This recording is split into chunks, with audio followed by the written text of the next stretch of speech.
এই super PS ঘেরের তলানিতে যদি কালো কাদা জমে, অ্যামোনিয়া গ্যাস হয়, সেক্ষেত্রে সুপার পিএসটা ব্যবহার করতে হয়। তো এটা ব্যবহারের নিয়ম কিভাবে মিশ্রণ করতে হবে পুরো প্রক্রিয়াটাই আমি আপনাদের দেখাবো, ততক্ষণ কিন্তু অবশ্যই সাথে থাকবে। তো প্রথমে দেখতেই পাচ্ছ কিছু বালি নিলাম। এই সুপার পিএসটা হচ্ছে বালির সাথে প্রয়োগ করতে হবে, কারণ এটা ঘেরের তলানির একদম কালো কাদাটা পরিষ্কার করবে এবং অ্যামোনিয়া গ্যাস দূর করতে হবে। সেক্ষেত্রে আমি সুপার পিএসটা মিক্সার করবো বালির সাথে, কিন্তু বালিটা একটু রোদে শুকায় নিতে হবে। তারপর দেখতেই পাচ্ছ আমরা পরিমাণ মতো সুপার পিএস হচ্ছে প্রতি একরে 4 লিটার সুপার পিএস দিতে হবে 4 থেকে 5 ফুট গভীরতার জন্য। সুপার পিএস আমরা মেপে নিয়েছি।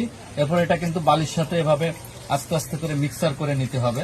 দেখতেই পাচ্ছ যে সুপার পিএসটা দিচ্ছি, এটা এভাবে মিক্সার করে পুরো ঘেরটা আপনার বালিটা পুরো ঘেরে ছিটিয়ে দিতে হবে। এভাবে বালিগুলো মিক্সার করে নিতে হবে।